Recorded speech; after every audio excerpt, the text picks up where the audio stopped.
बालकंजी बारी संस्था पर संपत्ति कर चोरी का आरोप। जमीन 10 एकड़ लेकिन टैक्स 10,000 रुपए। उल्हासनगर के मशहूर स्कूल बालकंजी बारी स्कूल को सरकार ने करीब 10 एकड़ जमीन 100 रुपए प्रति एकड़ की दर से दी है। हालांकि शिकायतकर्ता आनंद शिंदे ने कहा कि इस संस्था के संपत्ति कर विभाग से केवल 10,000 रुपए एकत्र किए गए थे। इस मामले पर नगर निगम क्या फैसला लेता है, इस पर सबकी नजर है। बालकंजी बाड़ी उल्हासनगर कैंप 3 संस्थानों में से एक है। 1974 में प्रांतीय कार्यालय द्वारा इस संस्था को 50,000 वर्ग गज या 41,821 वर्ग मीटर का एक भूखंड रुपए किराए पर दिया गया था। यहाँ एक प्राथमिक विद्यालय, एक माध्यमिक विद्यालय, एक नशामुक्ति केंद्र और एक क्रिकेट मैदान है। शिकायतकर्ता शिंदे ने कहा कि इनमें से अधिकतर गतिविधियां अन्य संस्थाओं के साथ लीज पर चल रही हैं। इस शिकायत के साथ नगर निगम प्रशासन के संपत्ति विभाग द्वारा जारी कर रसीद भी संलग्न है और शिकायतकर्ता शिंदे ने बताया है कि इस संस्थान द्वारा केवल 10,000 रुपए का शुल्क लिया जा रहा है, जो कि इस ब्लॉक का खुला क्षेत्रफल 50,000 वर्ग फुट से अधिक है। इसलिए मौजूदा दर 8 रुपए प्रति वर्ग फुट के हिसाब से इस संस्था को रुपए मिलने चाहिए। प्राप्त जानकारी के अनुसार पता चला है कि इस शिकायत के तुरंत बाद नगर पालिका के कर विभाग ने प्लॉट पर जाकर हिसाब किताब किया। इस संबंध में पूछे जाने पर कर विभाग के अतिरिक्त आयुक्त जमीर लेंगरेकर ने कहा कि उक्त शिकायत पर कानूनी कार्रवाई की जाएगी। मैंने उल्लासनगर महानगर पालिका को एक पत्र दिया है बालकंजी बारी ट्रस्ट में हाउस टैक्स न भरने का तकरार किया हुआ है। उसमें ऐसा है कि महाराष्ट्र शासन ने 1976 में बालकंजी बारी ट्रस्ट को 1 रुपये लीज पे 10 एकड़ जगह दिया हुआ था स्कूल चलाने के लिए, बच्चों के मनोरंजन के लिए और सभी जाति धर्म के लिए ये जगह अलॉट किया गया था। लेकिन पिछले 40-45 सालों से वहाँ का लैंड का टैक्स और जो स्ट्रक्चर है वो कोई भी टैक्स उन्होंने भरा नहीं है।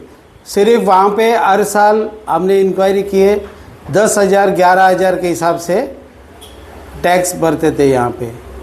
तो ये 40 सालों का जो भ्रष्टाचार हमने माहिती मांगा और हमें कॉरपोरेशन से मिला और हमने नीलम कदम जो कर विभाग के अध्यक्ष है ऑफिसर है उनके यहाँ पे गए, उनको तकरार दिए, उनसे बातचीत किए। उन्होंने हमें तुरंत चौकसी करने का आदेश दिया और संबंधित अधिकारियों को उन्होंने वहाँ पे जगह पर जाके चौकसी करने के लिए भेजा है। टैक्स आना चाहिए। नहीं, महाराष्ट्र शासन ने इनको 1 रुपये साल के भाड़े से दिया हुआ है, लेकिन वहाँ पे कंडीशन ये लिखा हुआ है महाराष्ट्र शासन ने, आप लोग को जो टैक्सेस है, कोई भी गवर्नमेंट टैक्सेस, म्यूनसिपल टैक्सेस या कोई भी डेवलपमेंट करना है तो इनको अपने पैसे भरकर करना है, क्योंकि इनका कमाई का स्रोत जो है वहाँ पे क्रिकेट टर्फ चलता है, स्कूल बिना अनुदानित है, उसके बाद वहाँ पे लोग नशा मुक्ति केंद्र खोले और 40 साल से जो वहाँ पे एक्टिविटीज़ चलती है ये लोग भाड़े पे देते थे, कोई शादी के लिए, कोई प्रोग्राम्स के लिए। तो 40 सालों का कोई हिसाब, अकाउंटेबिलिटी कुछ भी नहीं है इस ट्रस्ट में।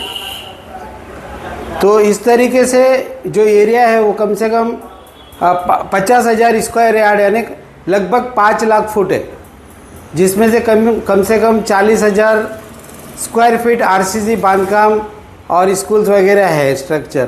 तो ये सब मिलाकर अगर हम उसका वैल्यूएशन निकालते हैं लगभग 70-80 लाख रुपए पर ईयर इतना होगा। तो अगर हम 40 साल का अगर हिसाब करेंगे तो लगभग 32 करोड़ तक होते हैं। तो वहाँ से जो सोर्स ऑफ इनकम था इनका, वो सोर्स ऑफ इनकम का कोई हिसाब ही नहीं है। न ये लोगों ने कोई हाउस टैक्स वहाँ के भरे, न जगह का कोई रेवेन्यू भरे।